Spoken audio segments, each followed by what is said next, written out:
Open source software has totally reshaped our world.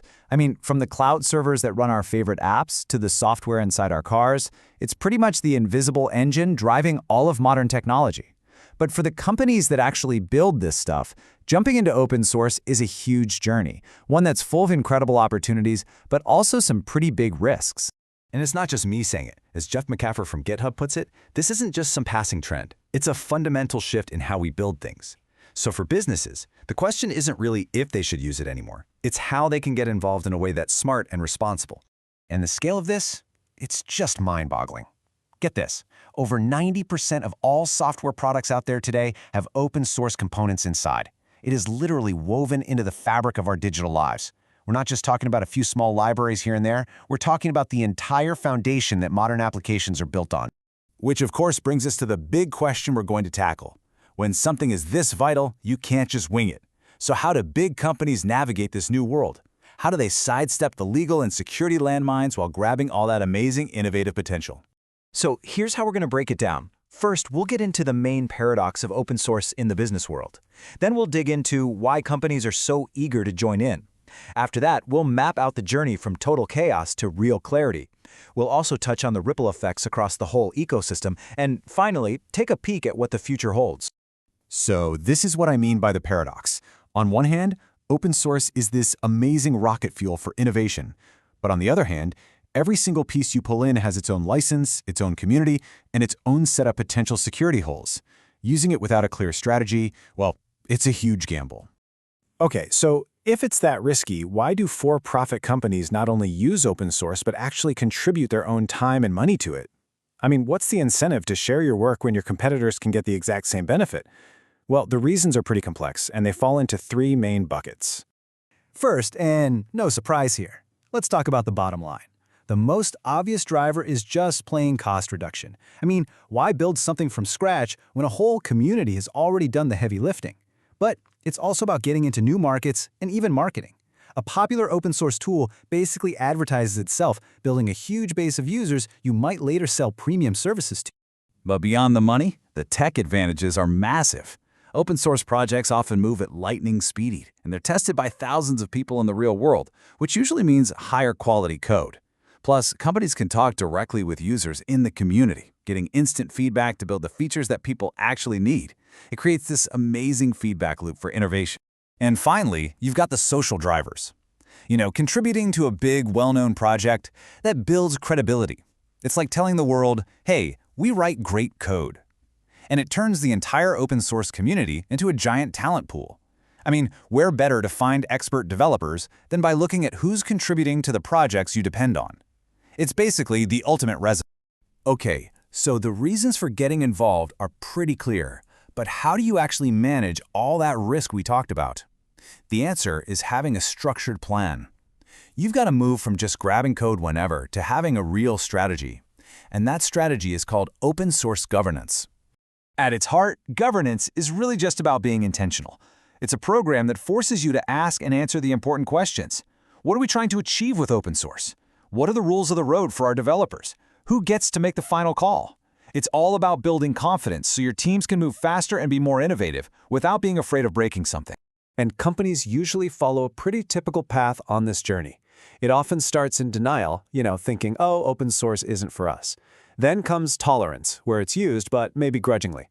A lot of companies then hit the hype phase, thinking it's a magic bullet that will solve everything. But the real goal is to become proficient, where you have systems and tools in place. From there, you can become fluent and even achieve mastery, where open source is just a core part of your business strategy. The key is figuring out where you are now and planning your next move. So how do you actually move along that path? Well, it all starts with culture.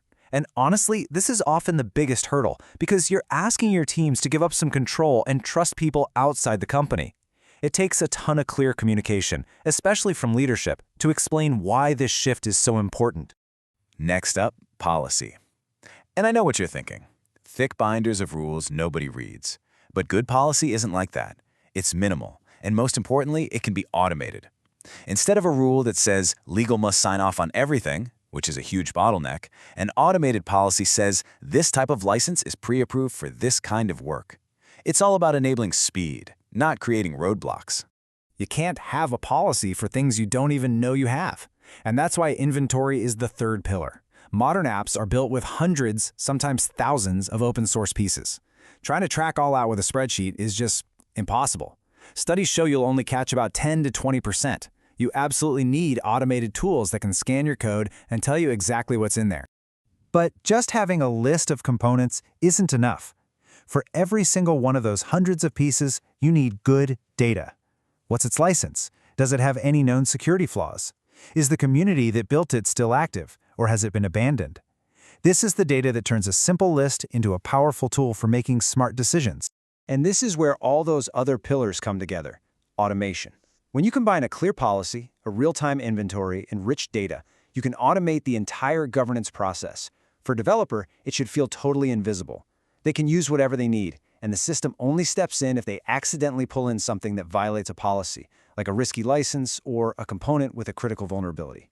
That is what proficiency looks like in action. Okay, now that we've seen how a single company can get its house in order, let's zoom out a bit. Because this huge flood of corporate money and developers into the open source world has some really profound effects on the entire ecosystem, and it's not always a simple win-win story. For the companies, yeah, the impact is mostly positive. It drives their business, fosters innovation, all that good stuff. But for the community itself, it can get complicated.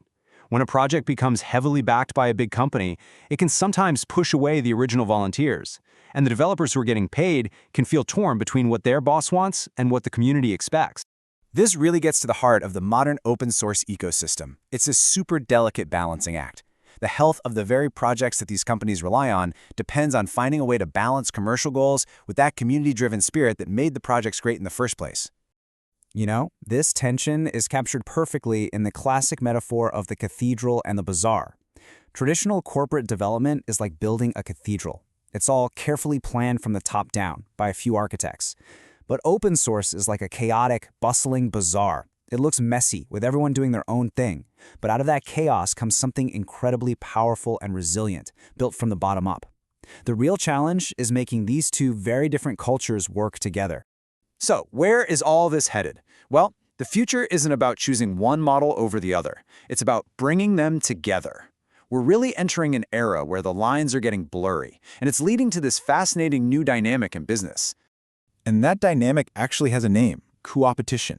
It's this idea that fierce competitors in the marketplace can, and actually should, work together on foundational open source projects. They still compete like crazy on the products they build on top of that open source layer, but they collaborate to maintain the shared infrastructure that they all depend on. This, right here, is what mastery looks like.